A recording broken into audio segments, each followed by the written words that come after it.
Muy buenas tardes a todos y todas. Antes que nada me presento. Mi nombre es Liliana Alvarado y soy la directora del área de Desarrollo Económico y Social en Etos Laboratorio de Políticas Públicas, que justamente es el área donde hacemos todos los estudios y llevamos a cabo todas las iniciativas en materia de anticorrupción. De igual forma, quiero agradecerle a las personas que se han conectado a este espacio por Zoom y también por Facebook, y a nuestros panelistas de lujo, a quienes voy a presentar en un momento. Es Fernando Nieto, Luis Manuel Pérez de Hacha y Norma Sánchez.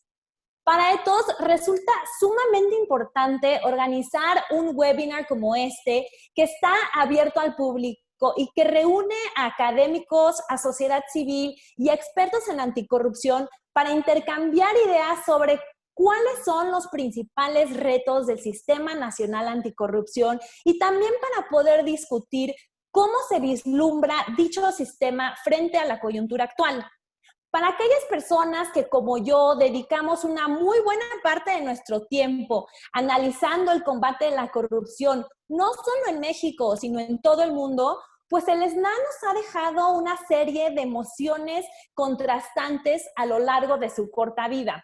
Por una parte, todavía recuerdo la emoción que sentíamos con los cambios y la reforma constitucional de 2015, que le dio vida al SNA, y también con la publicación de las 7 leyes en 2016. Posteriormente, varias de las principales organizaciones de sociedad civil nos dimos a la tarea de monitorear el avance en los estados en la adopción de leyes, pero también de las designaciones de los puestos clave. No obstante, poco a poco la información recabada sobre su avance empezaba a mostrar problemas en el ámbito federal, pero también en el nivel estatal, relacionados, uno, con su presupuesto, con el presupuesto que se asignaba a las instancias clave. Dos, irregularidades de diversa índole en las convocatorias y en las designaciones. Tres, con la coordinación y la comunicación entre los miembros del comité coordinador, y sobre todo la falta de voluntad política del Ejecutivo Federal, pero también de algunos gobernadores, por imprimirle fuerza al sistema para hacerlo operante. En este sentido, no puede dejar de sorprendernos la fuerza con la cual el presidente de México ha apoyado el combate de la corrupción y la poca importancia que recibe el Sistema Nacional Anticorrupción en la práctica. Esta situación nos reúne el día de hoy para discutir no solo el futuro del sistema, sino lo que podemos hacer los distintos actores para fortalecerlo, despolitizarlo y asegurar que los recursos que actualmente se ejercen en él tengan el mejor uso posible. Finalmente, considero que combatir de manera eficiente la corrupción es una demanda de los mexicanos y una obligación que ha quedado estipulada tanto en la normatividad nacional como internacional. Sin más preámbulos, quisiera presentar a nuestros panelistas del día de hoy y recordarles a quienes nos están escuchando que los canales para realizar preguntas ya están habilitados tanto en Zoom como en Facebook. Y entonces empiezo por nuestro primer panelista. Fernando Nieto es profesor, investigador y coordinador académico del Centro de Estudios Internacionales del Colegio de México.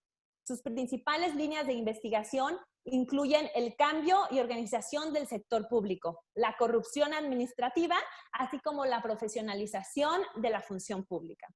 Fernando es licenciado en Política y Administración Pública por el Colmex, maestro en Ciencias del Comportamiento y doctor en Sociología por la Universidad de Groningen en Holanda. Adicionalmente, Fernando también es miembro del Consejo Asesor de la Política Nacional Anticorrupción. Pasemos a nuestro segundo panelista de esta tarde, Luis Manuel Pérez de Hacha. Es abogado por la Escuela Libre de Derecho y doctor en Derecho por la UNAM, experto en Derecho Constitucional, Fiscal y Administrativo. Fue integrante del Comité de Participación Ciudadana del Sistema Nacional Anticorrupción de 2017 a 2019. Catedrático en diversas universidades y articulista en múltiples periódicos y revistas. Es socio del despacho Pérez de Hacha e Ibarra de Rueda y socio de Justicia Justa, organización dedicada a temas del sector salud, recursos públicos y también combate a la corrupción. También tenemos a Norma Sánchez, graduada en Comunicación Social con especialidad en periodismo. Ha centrado su trabajo en investigaciones con enfoque de transparencia, rendición de cuentas y anticorrupción. Norma fue cofundadora de Iniciativa Sinaloa, organización de la cual fue directora durante 8 años. Fue miembro del CPC del Sistema Estatal y Municipal Anticorrupción de Sinaloa de 2018 a 2020. De igual forma, es integrante de la Red de Mujeres Anticorrupción de Sinaloa. Pues muchas gracias a todos nuestros panelistas.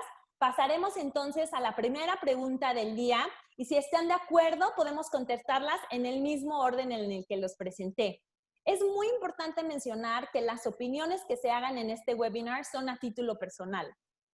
También quiero recordarles que hemos estipulado un tiempo de alrededor de 6 minutos para contestar las preguntas, de manera que tengamos tiempo para también contestar las preguntas que nos hará el público en las distintas plataformas. Entonces, Fernando, empezaría contigo y con nuestra primera pregunta de la tarde.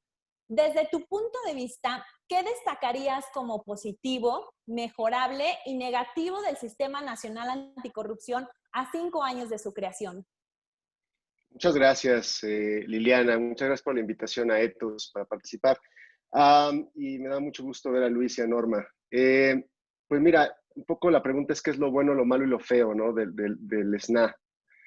Mira, yo creo que lo bueno, hay que decir que en descargo del Sistema Nacional Anticorrupción es que sigue siendo hasta ahora la apuesta institucional más ambiciosa e importante del Estado mexicano para atender el problema de la corrupción endémica. Y aquí los adjetivos son importantes, porque sí es una apuesta institucional. A diferencia de otras propuestas que hemos tenido a lo largo de la historia, el Sistema Nacional Anticorrupción sí era una apuesta a construir instituciones que pues funcionaran y que trataran de generar, digamos, resultados efectivos.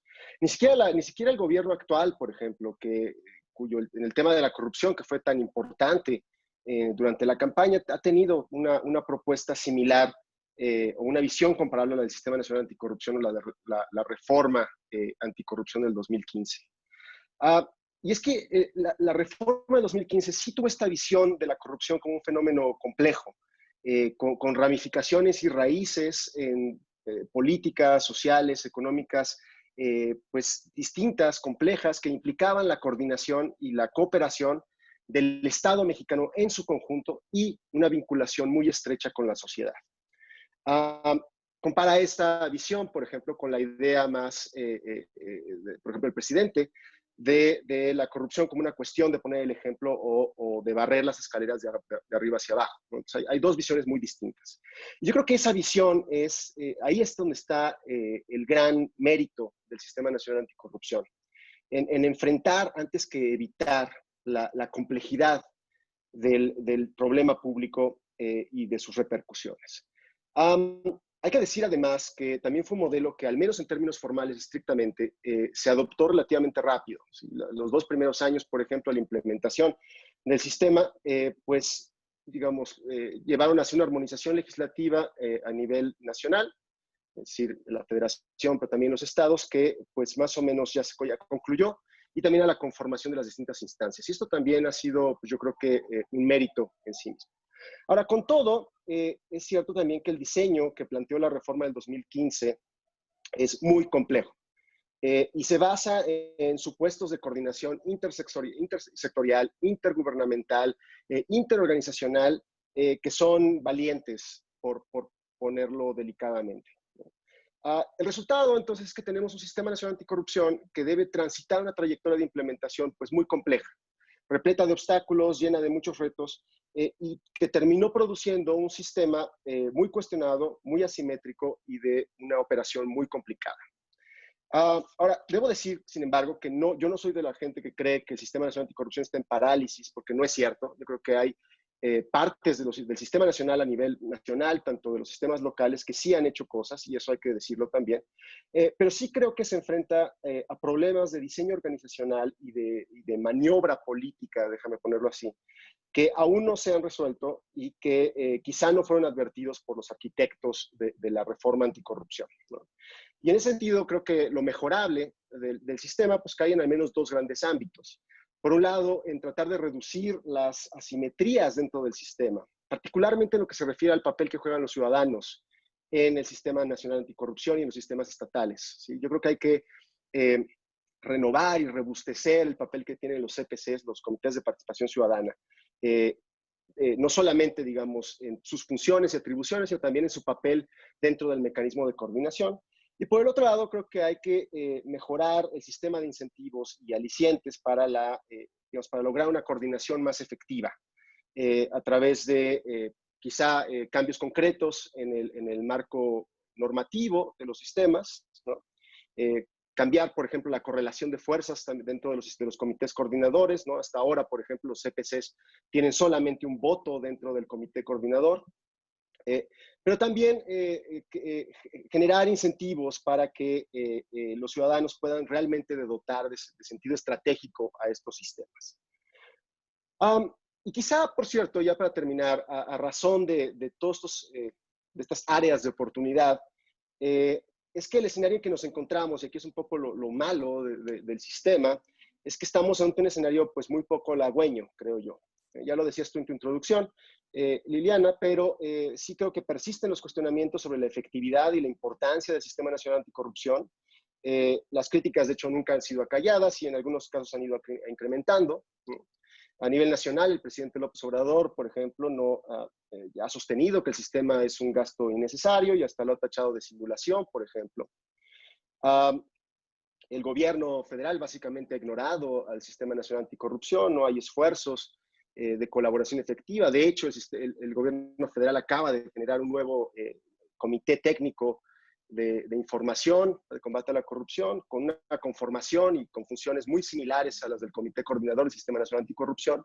Y yo creo que eso te refleja un distanciamiento, creo yo, del modelo del Sistema Nacional Anticorrupción, ¿no? Y en general yo creo que se sigue percibiendo como un mecanismo inefectivo, ¿sí? Es decir, que no está haciendo el trabajo que tenía que estar haciendo. Esto no es nuevo, así empezó, por cierto. Ya una encuesta de parametría en 2016 marcaba que 1 de cada 2 mexicanos tenía sus dudas sobre el sistema, de que iba a ayudar poco o casi nada a solucionar el problema de la corrupción, pero ante este panorama sí creo que es importante pues replantear el sistema, ¿sí? De pensarlo nuevamente, su diseño, sus retos políticos, revitalizarlo y constituirlo en una opción creíble y efectiva. Porque por el contrario vamos a terminar con otro esfuerzo mal logrado de reforma institucional que claramente afecta o es relativo a uno de los problemas que más afecta y más preocupa a los mexicanos.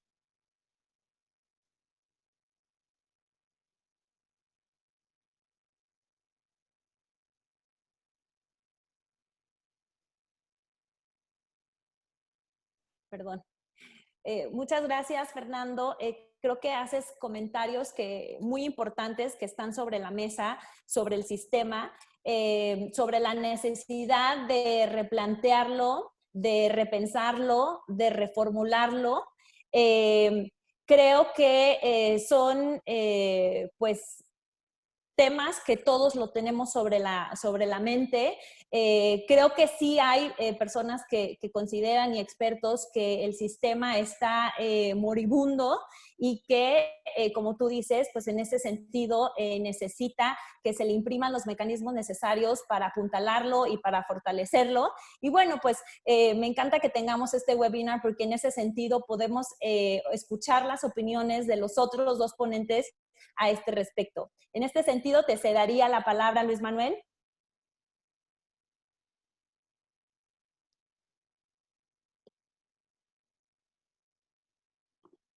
Gracias, Liliana Alvarado. Un gusto estar de nuevamente colaborando aquí en el proyecto Ethos, que marca un liderazgo entre otros en este tema de la anticorrupción. Emiliano, en particular, le agradezco la iniciativa de incluirme y un gustazo saludar a mis amigos Fernando Nieto y además de amiga mi paisana Norma Sánchez, con quien he interactuado bastante en estos temas. El diagnóstico, los señalamientos de Fernando son muy puntuales y exactos tendría poco que abundar. Quizá me concentraría más en los aspectos que fue mi experiencia en el Comité de Participación Ciudadana, con el ánimo de hacer la evaluación, la ponderación a la que nos invitas, Liliana.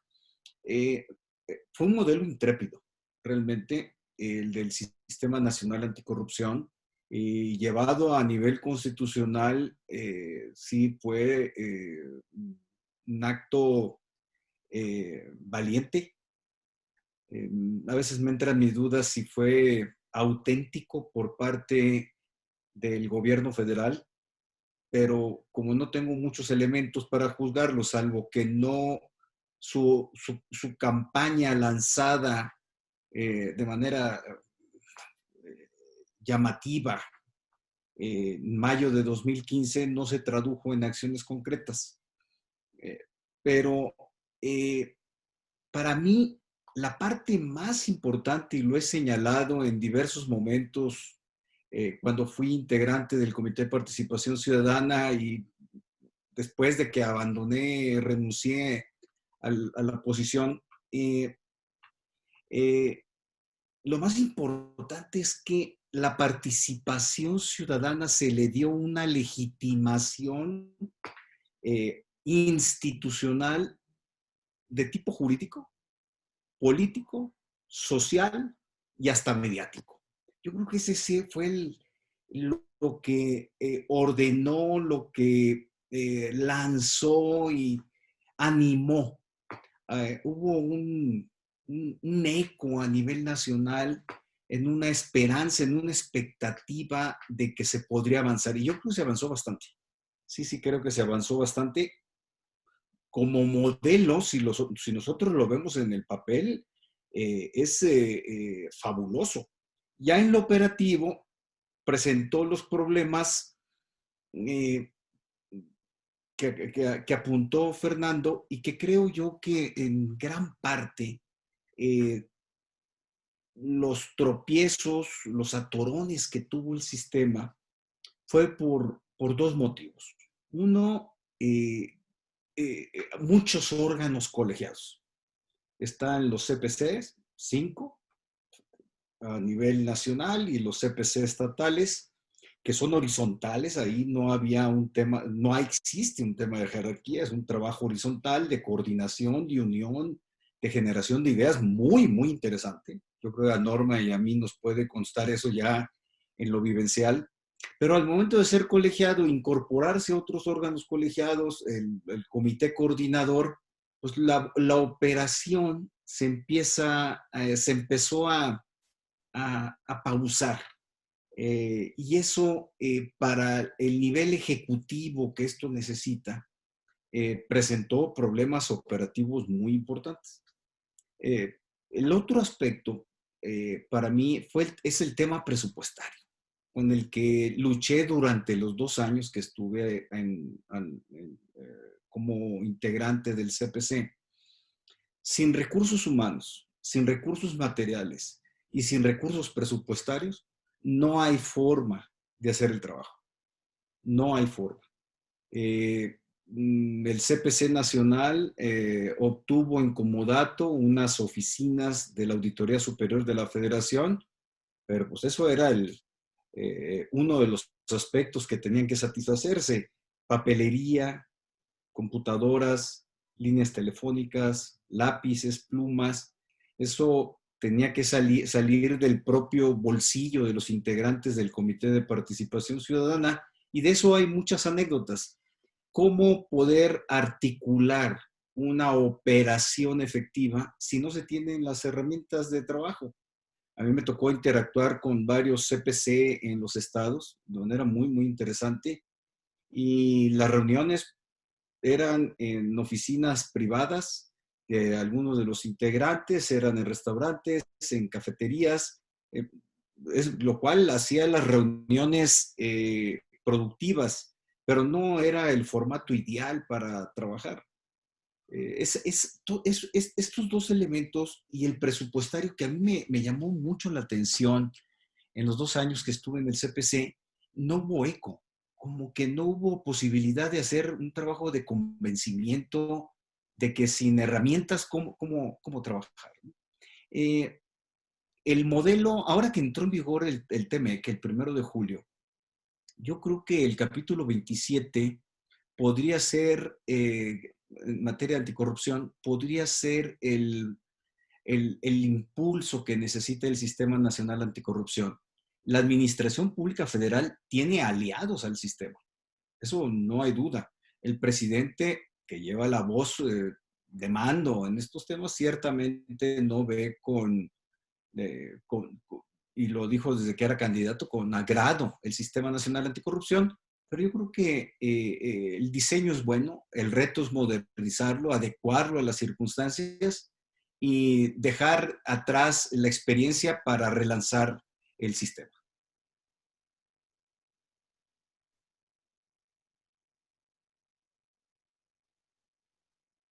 Hay un punto fundamental, Luis Manuel, que tú tocas, que está relacionado con el presupuesto que se le ha asignado al Sistema Nacional Anticorrupción.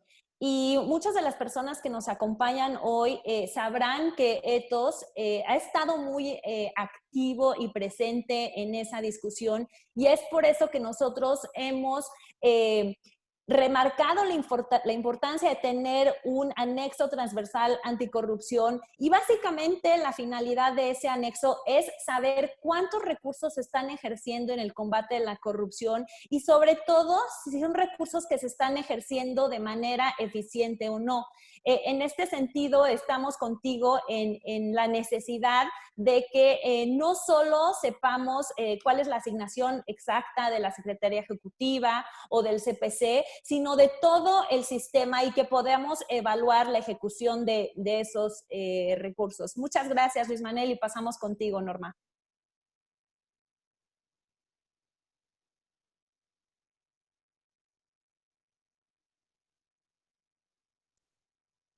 Listo. Ay, muchísimas gracias a Liliana, a Ethos. Saludo también a Luis Manuel, a Fernando. Un gusto estar con ustedes en este evento y con todas las personas que nos están escuchando y escribiendo ahí en el chat sus preguntas. Gracias por estar interesados en la agenda anticorrupción del país. Bien, pues yo quisiera compartir con ustedes algunos puntos que considero importante destacar para las tres propuestas que han hecho quienes han organizado este evento. ¿Qué es lo positivo, qué es lo mejorable y qué es lo negativo del Sistema Nacional Anticorrupción? Bien, primero quisiera yo compartirles que es importante remitirnos a los antecedentes del Sistema Nacional Anticorrupción para entender el rol que jugó la sociedad civil organizada en la construcción o en la creación de este sistema. Previo al 2015, cuando se promulgó el Sistema Nacional Anticorrupción, ocurrieron varios acontecimientos que dieron pie al nacimiento de este gran proyecto, diría yo, para México. Y pues en 2012, una elección presidencial marcada por hechos o casos de corrupción, posteriormente un presidente, Enrique Peña Nieto, que propone una comisión anticorrupción y que el Senado hace eco de esta propuesta, creándola, lo cual genera inconformidad de organizaciones de la sociedad civil que consideraron insuficiente la creación de una comisión anticorrupción desde el Senado para poder hacer frente a los problemas que se estaban en aquel tiempo registrando, ¿no? Posteriormente, en 2014, pues, bueno, previo al 2014, la firma del Pacto por México, y luego en el 2014, el escándalo de la Casa Blanca. Finalmente, en 2015 se promulgan las leyes, se promulga el Sistema Nacional Anticorrupción, se concreta una reforma constitucional y luego hay una serie de acontecimientos muy valiosos en los cuales han participado un grupo experto y valioso de sociedad civil en México para reformar un paquete de 7 legislaciones en lo federal que luego se digamos que se llevaron al ámbito local. Y en ese sentido, considero que ha sido muy positivo que a 5 años de la promulgación del Sistema Nacional Anticorrupción ya haya prácticamente el 100% de las 32 entidades federativas hayan reformado su paquete de leyes, ajustado las reformas constitucionales para fines de poder implementar sus propios sistemas locales anticorrupción. Entonces, el CESNA, la Secretaría Ejecutiva del Sistema Nacional Anticorrupción, el 10 de julio hizo un corte y registra que ya las 32 entidades federativas prácticamente tienen ya sus marcos normativos, sus instrumentos normativos ya ajustados, ¿no? Eso es un punto positivo. Un punto positivo también para el Sistema Nacional Anticorrupción es que existe ya una política nacional anticorrupción y las entidades federativas en equipo con la Secretaría Ejecutiva del Sistema Nacional están trabajando para alinear sus propias propuestas, sus propios proyectos, y así es como varios estados han ido ya aprobando sus propias políticas estatales anticorrupción, las cuales no son más que un instrumento para poderle dar un rumbo a las acciones y programas que vamos a estar viendo en los siguientes años en México, ¿no? Y en cada entidad federativa. Estos son puntos positivos. También me parece que ha sido un punto positivo el que se hayan incorporado propuestas de sociedad civil en este andamiaje normativo. Varias de las propuestas que hace 5 o 6 años estaban discutiendo en las mesas de co-creación con el Senado están hoy incorporadas.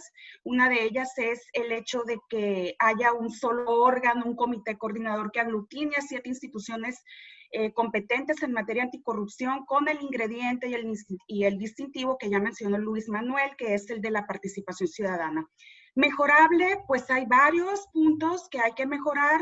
Considero que uno vital es el eje de designaciones públicas. Hay buenas experiencias en el país que han registrado procesos de designación pública totalmente confiables, pero hay otros que se contraponen y que, por el contrario, han sido totalmente discrecionales, opacos, no han tenido perspectiva de género y han sido realizados más por cuotas o políticas que por evaluaciones curriculares de perfiles alineados a las funciones sustantivas de los integrantes del sistema.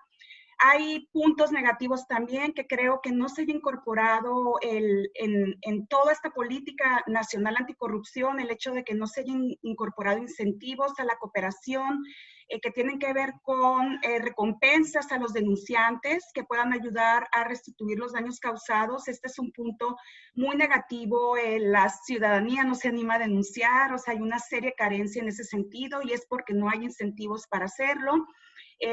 También creo que algo negativo es que la política nacional anticorrupción no integra de manera firme la obligación de desarrollar procesos de designación pública bajo ciertos criterios y eso, pues eso lo han tenido que incorporar poco a poco algunas entidades. Yo ahí reconozco el trabajo y la propuesta que recientemente hizo el Comité de Participación Ciudadana del Sistema Nacional con un decálogo de designaciones públicas. Creo que tenemos que retomarlo en todas las entidades del país. Con esto cierro mi primera intervención. Muchas gracias, Norma. Creo que tocas un punto fundamental que tiene que ver con las designaciones públicas, que siguen siendo el talón de Aquiles en muchos de los sistemas estatales anticorrupción, donde no logramos tener candidatos que sean capaces, que sean líderes, que sean técnicos, evidentemente, y sobre todo también que estén libres de conflicto de interés.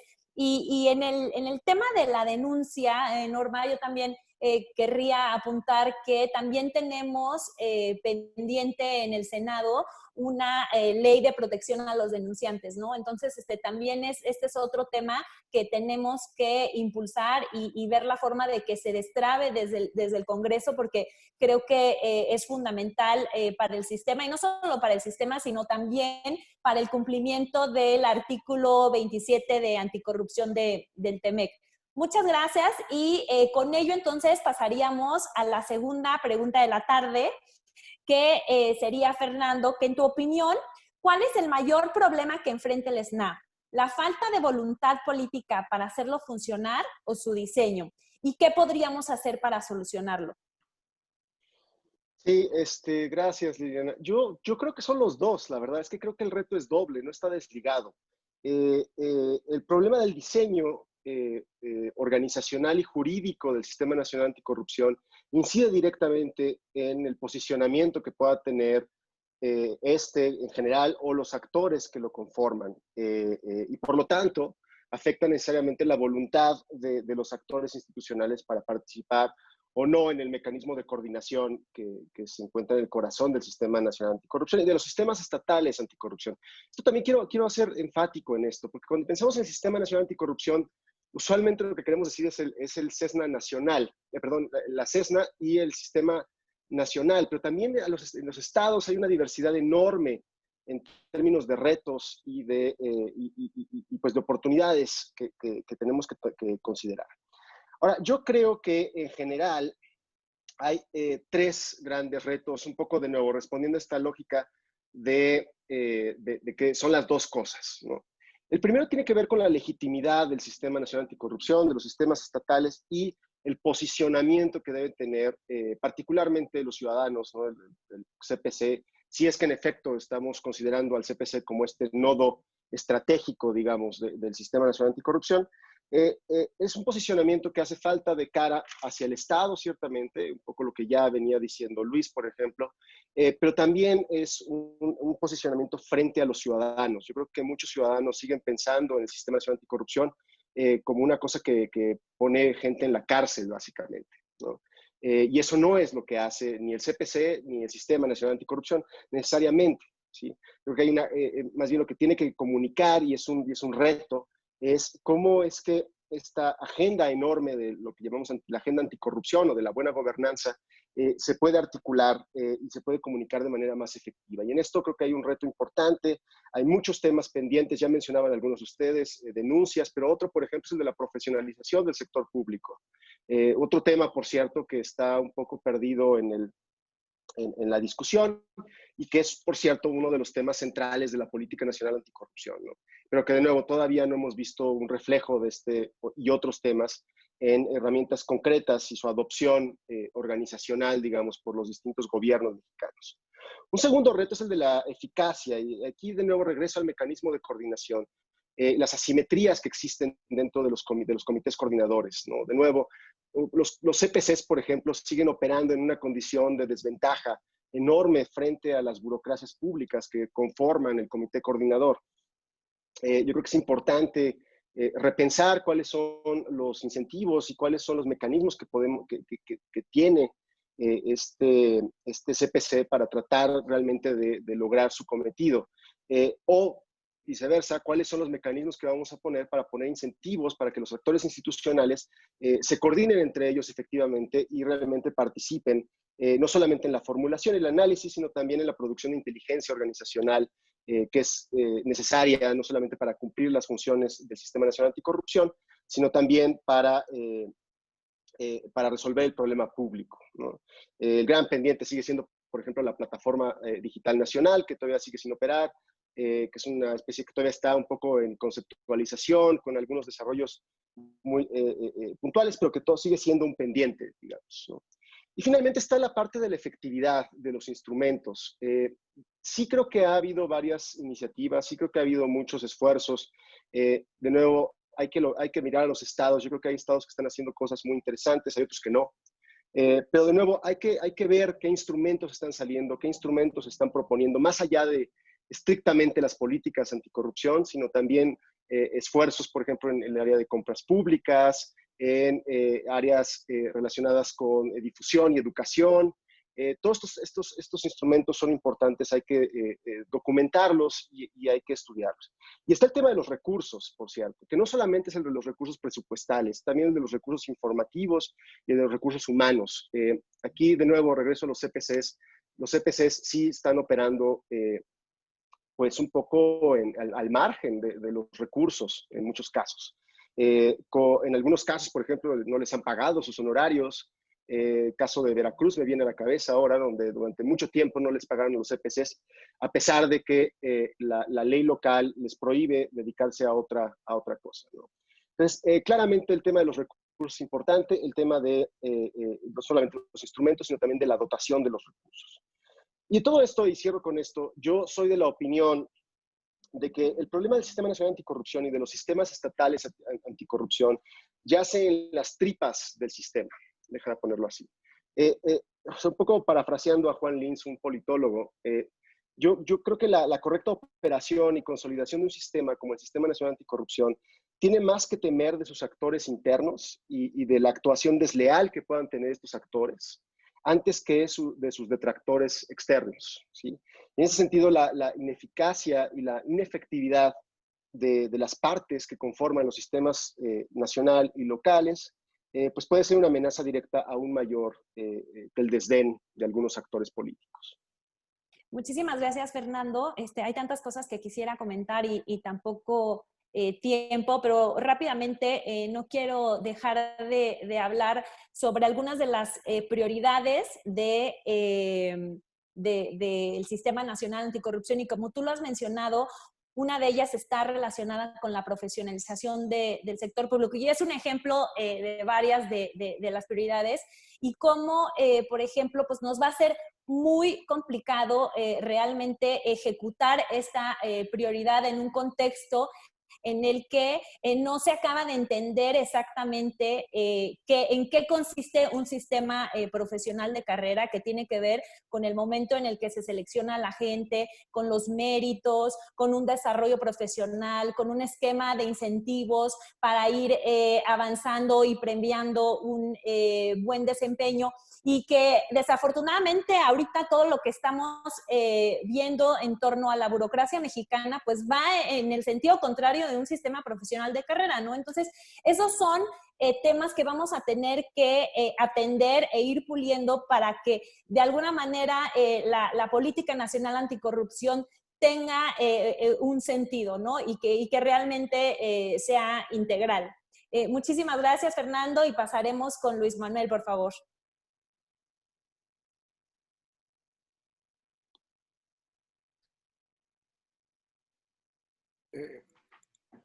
Los retos del sistema están en su diseño, como lo comenté, y en esa parte del diseño yo termino con la convicción al día de hoy de que faltó que algunos de los integrantes de los CPCs asumiéramos bien la función que desempeñábamos y cuáles eran las áreas de oportunidad. Lo que pasa es que pensar que en el corto plazo, arrancado el sistema, teníamos un conocimiento, una experiencia, una intuición, una forma de operar de manera inmediata y sin presupuesto, muy complicado. Poco a poco se ha tomado la experiencia. Siempre dije que un año era poco para la presidencia. Va llegando la presidenta y tiene que presentar luego reportes, y a la vuelta de 10 meses ya está pensando en la entrega. Es totalmente impracticable.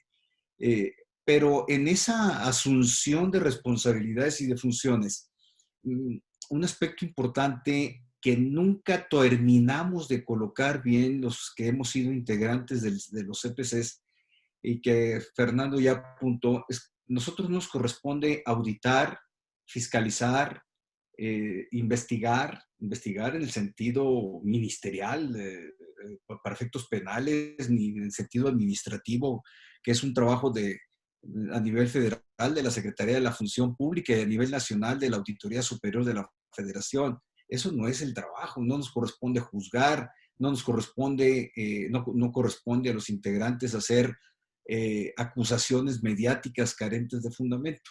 Esa parte, en tanto que no se colocó bien o no se ha logrado colocar bien, ha tenido un efecto adverso. Es que no hace nada el Sistema Nacional Anticorrupción y no hacen nada los integrantes de los CPCs. Y esa es una constante, una lápida, porque además, sin una estructura que apoye, los secretariados ejecutivos que se tienen, los secretariados técnicos de los comités de participación ciudadana, no dependen, su voz de mando no deriva del CPC, deriva del comité coordinador. Son secretariados de los sistemas, no de los integrantes del CPC. Y esa carencia también de interlocución efectiva de voz de mando genera muchos problemas, ha generado muchos problemas operativos. Uno de los aspectos con la que yo empecé la charla en mi intervención pasada es que los CPCs tomaron una legitimación jurídico relevante. Por ejemplo, se logró que se les reconociera a los CPCs la posibilidad de promover juicios de amparo. Y eso se resolvió incluso ya por la Suprema Corte de Justicia de la Nación. Eso ya no hay duda. ¿Cómo explotar, cómo explorar más esas posibilidades? Se vuelve muy relevante. Yo creo que en esta parte el trabajo de apoyo que se pueda tener por parte de abogados es fundamental. Lo que pasa es que los abogados no necesariamente están incorporados a los comités de participación ciudadana.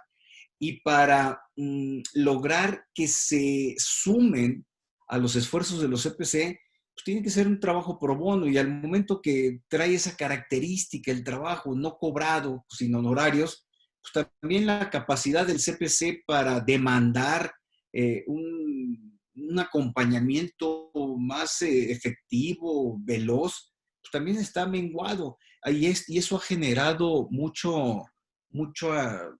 lentitud en las reacciones jurídicas.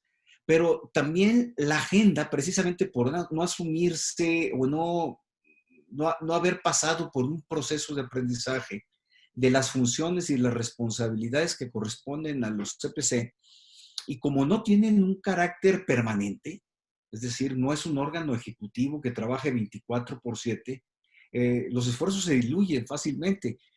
Y hay una reunión aquí y hay otra reunión acá, y luego una junta del comité y una junta preparatoria, las reuniones propias de los CPCs, y todo eso generó una dinámica de lentitud. Resumiendo, yo creo que hay que asumir qué no le corresponde al CPC y qué sí les corresponde, y en dónde están las trabas, que desde mi punto de vista están desde el diseño legal y la proliferación de órganos colectivos dentro del sistema. Muchas gracias, Luis Manuel. Sin duda, coincido contigo en la necesidad de evaluar el papel de los CPCs en el sentido de fortalecerlos y también replantear pues cuáles son las facultades y las atribuciones que tienen ahorita, y ver si lo que se necesita es pues justamente darles mayores facultades desde el diseño, ¿no? Para que sea pues un organismo que tenga mucho más incidencia y mucho más impacto. Muchas gracias. Vamos contigo, Norma.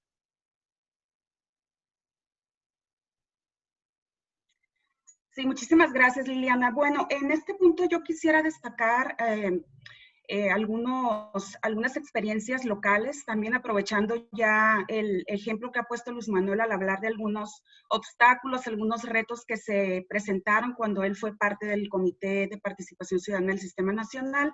Cada integrante de un Comité de Participación Ciudadana en el país tendrá sus propias experiencias, los contextos son muy particulares, coincidimos en muchas cosas, pero en otras más tenemos nuestras propias aspectos no particulares, según un contexto de cada estado, y coincido con Luis Manuel en que muchas de los retos o muchas de las fallas del sistema tienen que ver con el diseño institucional. Por supuesto que yo también lo viví, el hecho de que cada año tengamos que hacer un informe de actividades, más bien que cada año tengamos que armar un plan de trabajo por ley. Los CPCs, eso nos fragmenta, o sea, diluye la capacidad de responder a proyectos de más largo aliento, objetivos de más largo plazo, y creo que eso mismo le ocurre al comité coordinador. Cuando estás armando un plan de trabajo anual, lo tienes que informar y ya estás armando otro. Hay mucha movilidad, el hecho de que solamente dure un año, como dice Luis Manuel, la presidencia, pues bueno, En realidad, a mí, yo digo, siempre voy a decir que mi periodo duró 6 meses, porque 3 fueron para armar plan de trabajo y 3 más fueron de emergencia sanitaria, ¿no? Que luego nos obligó a ajustar ahí muchas cosas. Pero también difiero con que, con que solamente es diseño institucional. Creo que una de las grandes enseñanzas que nos han dejado los sistemas en México, hablemos, por ejemplo, del Sistema Nacional de Transparencia. Tenemos 2 décadas con él y todavía siguen apareciendo obstáculos, retos. Es cierto que hay una plataforma nacional de transparencia que ha ayudado a muchos periodistas, medios de comunicación, organizaciones de la sociedad civil, académicos, a hacer investigaciones, a develar actos de corrupción. Así también el Sistema Nacional Anticorrupción tiene ahora el reto de construir una excelente plataforma que reúna toda la información de 6 subsistemas informáticos, a su vez, 2 de ellos vinculados con contrataciones abiertas, 2 de ellos vinculados con denuncias. Entonces, siempre va a haber retos, siempre va a haber, esta historia va a seguir en las próximas décadas, pero bueno, qué bueno que estamos discutiendo aquí o que estamos compartiendo nuestras experiencias. Yo diría que mucho también de lo que hace falta en el país es voluntad para que las cosas sucedan. Voluntad porque veo todavía a comités coordinadores que depositan incluso las propias decisiones en las secretarías ejecutivas. Sí noto una tendencia a depositar en las secretarías ejecutivas un trabajo de decisiones de política pública cuando no debería de estar ahí la discusión.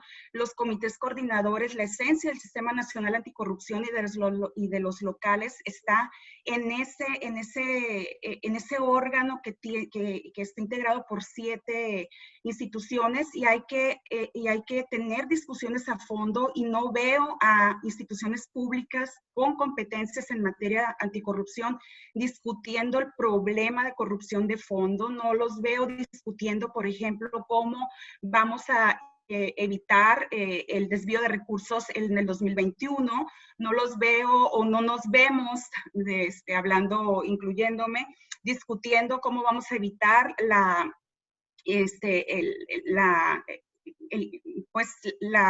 intervención de recursos ilícitos en campañas electorales. Entonces sí creo que mucho de lo que hace falta en el país es que haya instituciones con titulares valientes también, ¿por qué no decirlo?, que le entren a estos temas de fondo, porque están ocurriendo muchas cosas en la práctica. Yo mencionaría aquí 2. Contrataciones públicas, con todo y el Sistema Nacional Anticorrupción, sigue habiendo una mayoría de adjudicaciones directas, argumentando excepciones de la ley que son realmente, vergonzosas, por no decirlo de otra manera, porque cuando revisas por qué adjudican de manera directa, sin abrir a la competencia económica las contrataciones o los procesos de contratación, pues te das cuenta que hay gobiernos que simplemente lo traen como una práctica, y con todo y el Sistema Nacional Anticorrupción, ahí está un tema que tenemos que resolver. Otro gran tema es el tema del fortalecimiento de los órganos internos de control. Hay, al menos aquí en la experiencia local, es muy clara la incapacidad de los órganos internos de control para integrar expedientes. Luego sus investigaciones llegan deficientes a la siguiente etapa, y pues no hay posibilidades de que avancen esos procesos. Entonces hay muchas denuncias que se atoran ahí. Creo que un gran reto que tenemos es voltear a ver a los órganos internos de control, cuánto están gastando, quiénes son sus titulares, si son realmente autónomos, independientes de las entidades públicas de las cuales forman parte, para poder en realidad traer esas denuncias por corrupción y hacer investigaciones de calidad.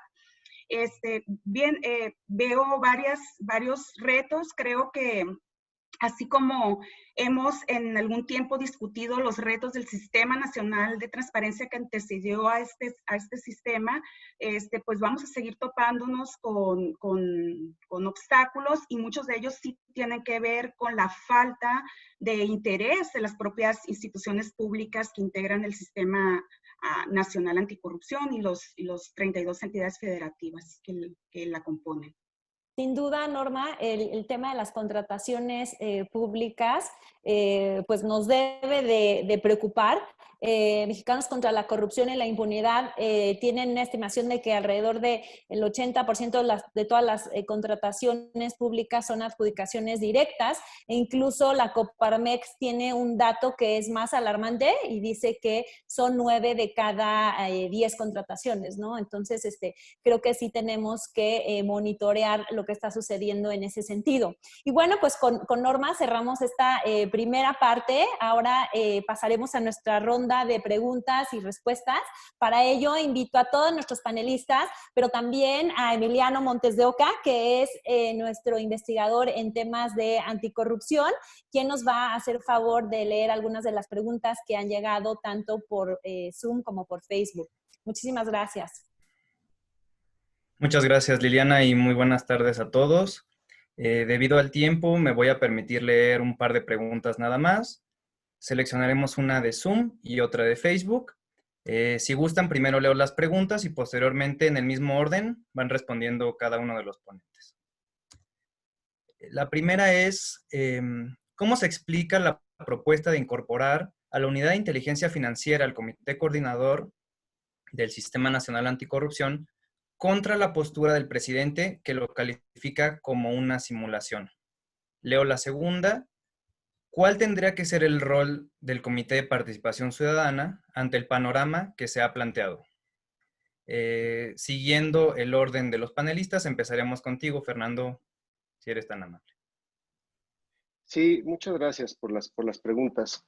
Pues mira, yo creo que, o sea, en principio no creo que sea una mala noticia querer incluir a la UIF dentro de, digamos, el esquema general de coordinación.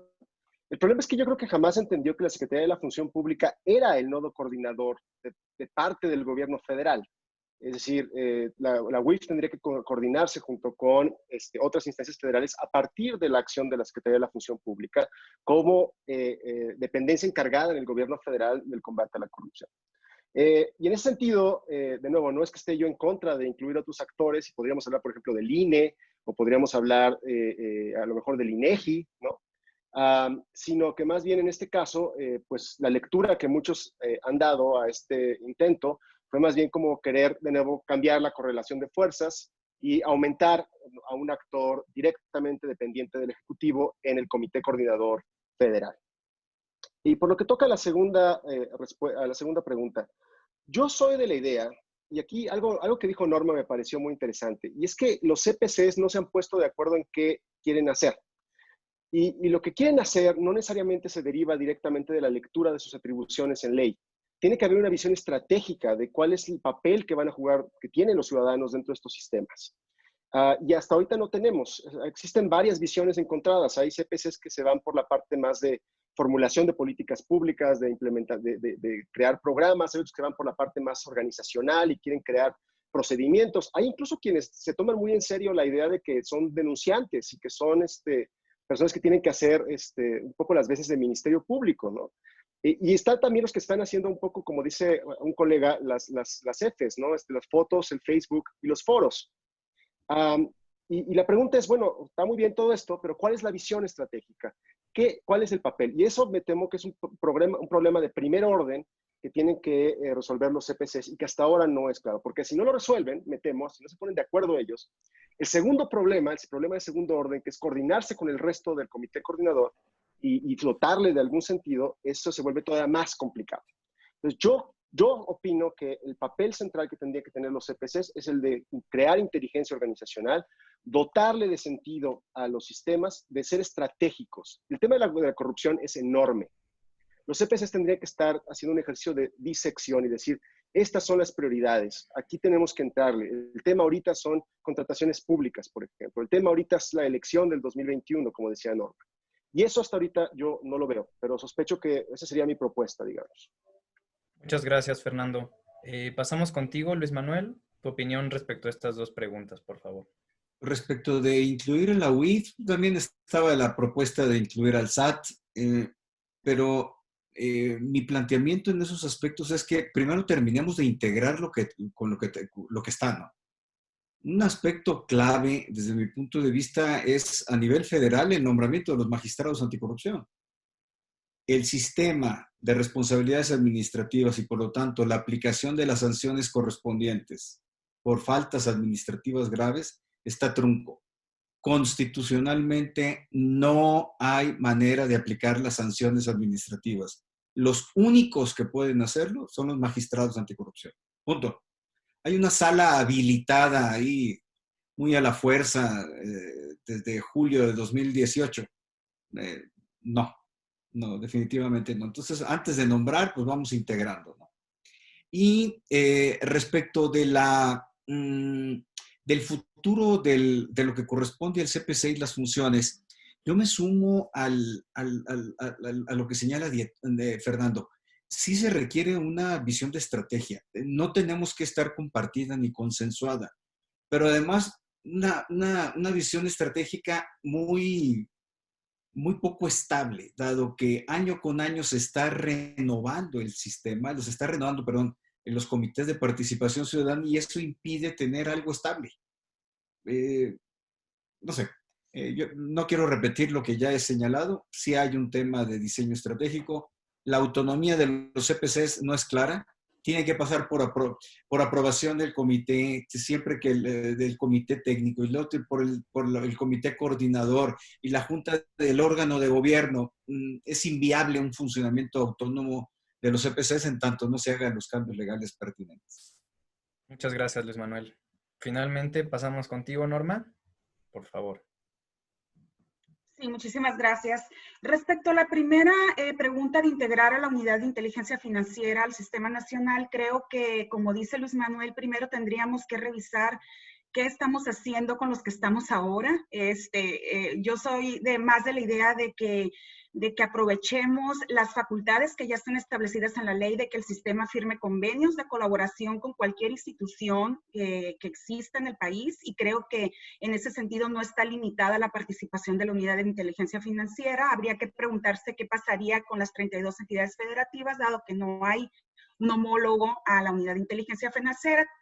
Tendríamos que ver si se tendrían que crear, entonces generar otra estructura, digamos, o no sé, habría que analizar de fondo los pros y los contras de si esta integración viene a robustecer, a mejorar, o tendríamos que pensar en otro esquema de participación o de colaboración con unidades de inteligencia financiera, ¿no? Eso es respecto a la primera pregunta. La segunda, coincido en que el hecho de que los comités de participación ciudadana no tengan clara esta definición de si son operativos o estratégicos, y por lo tanto no hay recursos de presupuesto que pueda ayudarlos a operar. Hay, creo, un par de estados en la República que sí tienen. Durango, tengo entendido, el año pasado tuvo 3 millones de pesos el propio CPC para poder operar. Esto es una excepción.